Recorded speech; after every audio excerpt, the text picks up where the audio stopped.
NEET परीक्षा विवाद में दिग्विजय सिंह ने ऐसा क्या कह डाला है जिसने पूरे देश में हड़कंप मचा दिया है? क्या दिग्विजय सिंह ने पूरे मसले को कम्युनल एंगल देने की कोशिश की है? आखिर कांग्रेस नेता ने छात्रों से जुड़े इस मामले में हिंदू मुस्लिम का एंगल क्यों निकाला है? और दिग्विजय सिंह ने पीएम मोदी समेत आरएसएस को लेकर ऐसा क्या कह डाला है जिस पर अब बीजेपी हमलावर है? नीट परीक्षा में धांधली को लेकर पूरे देश में बवाल मचा हुआ है। लाखों छात्रों का भविष्य दांव पर है।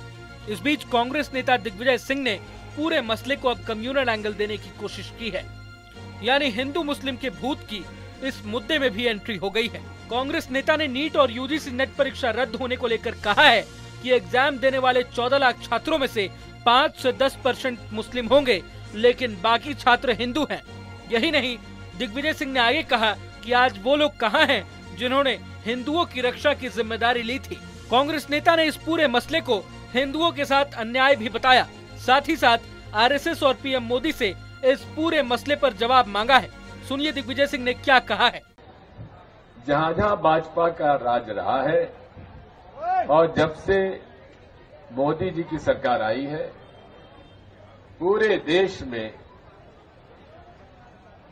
अनेक घोटाले हो रहे हैं, लेकिन नरेंद्र मोदी जी जो कहते थे न खाऊंगा न खाने दूंगा, वो किसी भी घोटाले पर न तो जांच बैठाई, न उन्होंने कभी इस बारे में अपना मुंह खोला। नीट एग्जाम के बारे में आज यहां धरना है। 2 इम्तिहान हुए, यूजी एनईटी और नीट। यूजी नीट एनईटी जो हुआ वो असिस्टेंट प्रोफेसर्स के लिए हुआ और रिसर्च फेलोज के लिए हुआ और लगभग एक समय पे हुआ। लेकिन उसमें जब शिकायत आई तो जिन महाशय प्रदीप जोशी जी, जो कि नेशनल टेस्टिंग एजेंसी के अध्यक्ष हैं, जिनका की इतिहास जीतू भाई ने बताया है, उन्होंने उसको तो कैंसिल कर दिया। लेकिन नीट एग्जामिनेशन, जिसमें कि 14 लाख विद्यार्थियों का भविष्य उस पर निर्भर है, उस पर वे हर कदम पर झूठ बोलते हैं।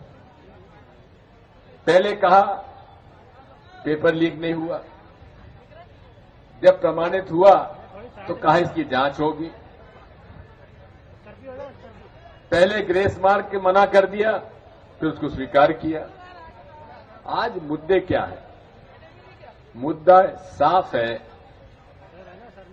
भाजपा के राज में जितनी भी नियुक्तियां हुई है, चाहे उत्तर प्रदेश में, चाहे छत्तीसगढ़ में, चाहे मध्य प्रदेश में, चाहे जहां भी हो, वहां भर्ती में घपला हुआ है।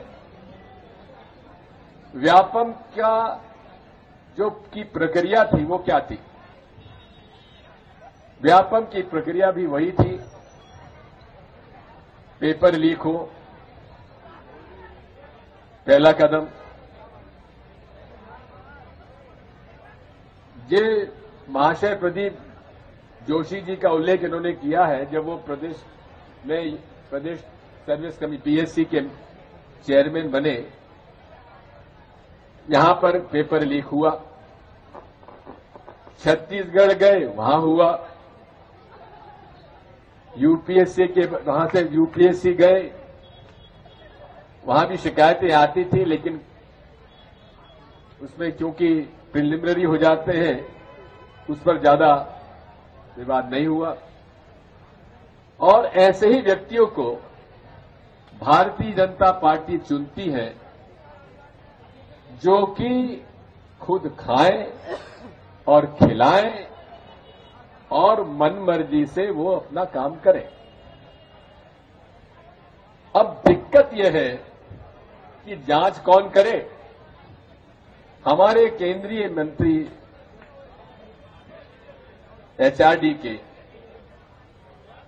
उन्होंने आज तक एक भी शब्द नेशनल टेस्टिंग एजेंसी के अध्यक्ष प्रदीप जोशी के बारे में नहीं कहा, जो लगातार झूठ बोलते जा रहे हैं और लगातार मंत्री जी को गलत ब्रीफ करके उनकी भी पोजीशन कॉम्प्रोमाइज कर रहे हैं।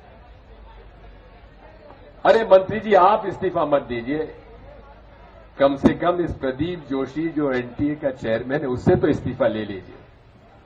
वो भी नहीं लेंगे, क्योंकि सब मिली भगत है और इसी मिली भगत का ये कारण है कि आज पूरे देश में एक अविश्वास पैदा हो गया है। आज वो लोग कहां हैं जो हिंदुओं के संरक्षण का ठेका लिए हुए हैं। अब 14 लाख में से कितने मुसलमान होंगे जिन्होंने एग्जाम दिया होगा? 5%, 10%, बाकी सब तो हिंदू हैं। क्या हिंदुओं के साथ अन्याय नहीं है? क्या हिंदुओं के बच्चों के साथ अन्याय नहीं है? वो पालक जो अपने जीवन की कमाई अपने बच्चों को कोचिंग सेंटर में भेजकर नीट के एग्जाम भरोसे दिलाते हैं कि उनका बेटा बेटी नीट में पास होंगे, लेकिन आज आरएसएस का एक शब्द नहीं आया। प्रधानमंत्री जी चुप हैं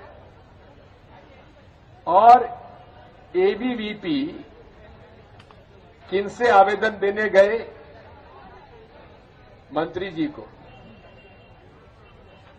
आज तक उसकी कोई जांच नहीं हो रही है और जांच का भी अधिकार किसको दिया गया? प्रदीप जोशी जी को। प्रदीप जोशी जी को भाई महावीर जी ने, जब मैं मुख्यमंत्री था तो जबलपुर में उन्हें योग्यता नहीं होने के बाद भी उन्हें प्रोफेसर बना दिया गया। हम लोगों ने इसका उल्लेख भी किया, लेकिन तब केंद्र में सरकार भाजपा की ही थी, अटल जी प्रधानमंत्री थे।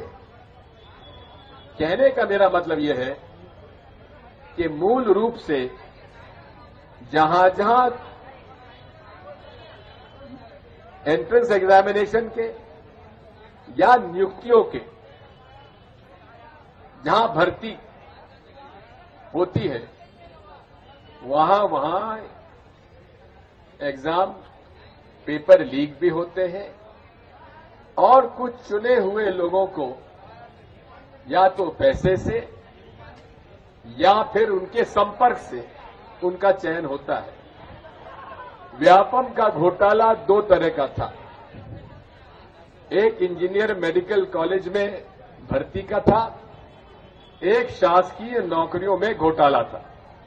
दिग्विजय सिंह का ये बयान उस वक्त आया है जब पूरे देश में नीट परीक्षा को लेकर बवाल मचा हुआ है। जांच एजेंसियां आरोपियों की धरपकड़ में जुटी हुई हैं, लेकिन इतने सेंसिटिव मामले को धर्म से जोड़ना किस हद तक सही है, ये तो वक्त ही बताएगा। अगर आपको ये वीडियो पसंद आए तो लाइक करें और चैनल को सब्सक्राइब करें। वहीं तमाम बड़ी खबरों के लिए देखते रहें न्यूज़ नेशन।